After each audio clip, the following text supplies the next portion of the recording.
Baker. How's everybody doing? I hope you loved my savory dish the other day. Well, guess what? We're back to baking today. And I'm just keeping this short and simple, but of course, delicious. You guys are gonna love them. Oatmeal chocolate chip cookies that your mother, grandmother probably made for you. They're so good, so easy, you're gonna love them. All right, so let's get going. We're gonna start with, you need a cup of either, no we're not. We're gonna start with washing our hands.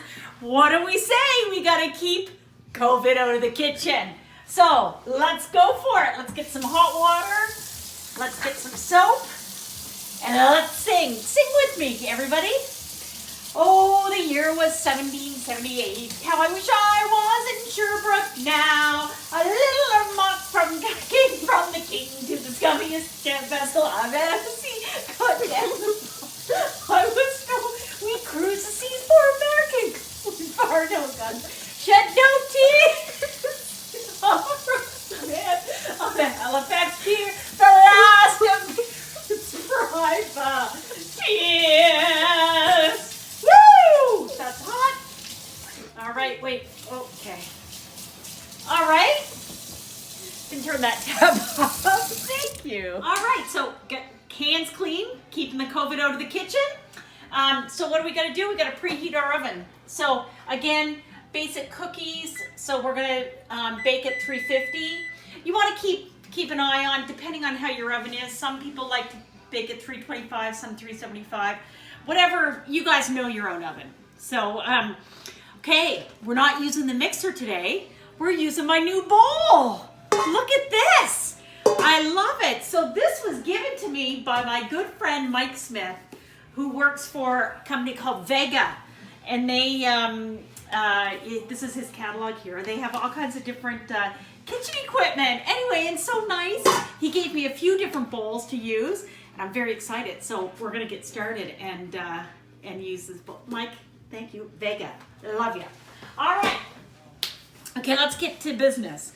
So we need a cup of butter or shortening, or like small town baker way, I like a little half and half. So I'm gonna do half a cup of butter. And it was my mother, Nanmar, or Marion, as we all know her by. She's the one who kind of told me that trick way back when. So I do a half a cup of butter and a half a cup of shortening. You want to make sure they're soft, so they're easy to stir together. Okay, so all we're going to do is we're going to use our mussels and we're going to cream that together. Okay, once you've got that kind of creamed together and a bit softened, we're going to take a cup of brown sugar. So we're just going to use our 1 cup measurer and we'll get a cup of brown sugar in there. All right, so I got a cup of brown sugar in there, and then we're going to just come over here. Sorry about my back, but you can see my shirt. Remember, measurements, they don't matter. Well, sometimes they matter, but cookies, you know what? You don't really have to be exact, but that's about half a cup. All right, so there we go. So now we're just going to cream all that together. All right, so we've used some elbow work, and we've got that all kind of creamed well. Now we're just going to take 2 eggs, and like I said, I kind of break those in a separate bowl. Now, to be honest, I have broken them in the big bowl before, but since I'm televising, we're just gonna go by the book. So there we go. So 2 eggs. So we're gonna just cream those in there. You can pre-beat those eggs if you want, but I find once it gets in there with your elbow grease, you're mixing it up enough anyway. Okay, so now you've got that nicely smoothed in. We're gonna put about a teaspoon of vanilla. That's good, easy peasy. So just mix that in there. Okay, and so that's kind of our that mixture. Now we're gonna add in the dry ingredients. So of course we need some flour. So quite a bit less flour than you're only gonna do 1.25 cups of flour because of course you've got quite a bit of oats going in there. So there's 1 cup of flour and then 1/4. So there we go, that's about 1/4 cup. Okay, and we're gonna do a teaspoon of salt. My measuring spoons are actually in the dishwasher, so I'm doing this the small town baker way.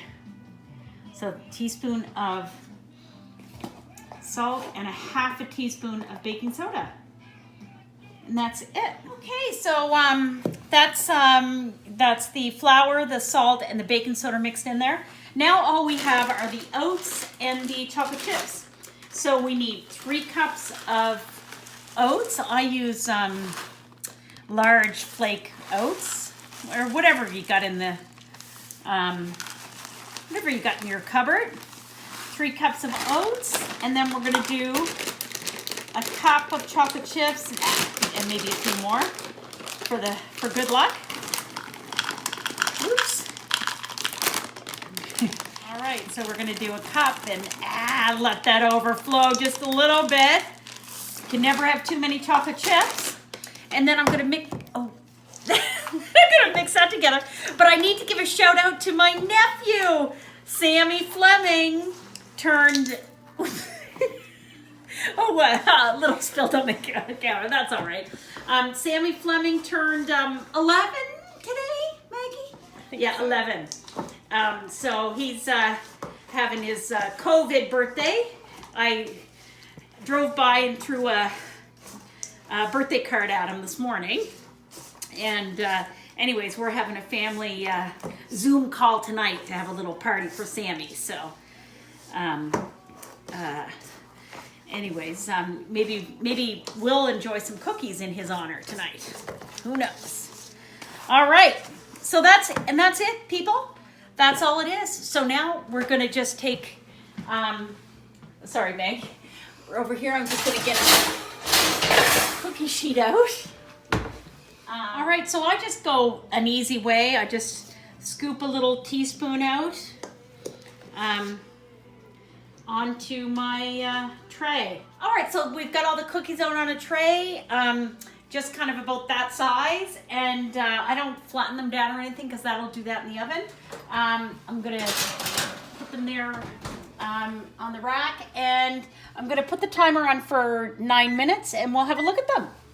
All right, so we'll be back. All right, my timer just went off, and those look delicious, nice and golden. We're gonna let those cool for a minute, and we'll come back and wrap things up. Well, thank you guys all for tuning in. Oatmeal chocolate chip cookies, just like your grandmother used to make. They're so delicious and chewy and just melt in your mouth. Mmm, delicious. Mmm. Maggie, you'll have to try them.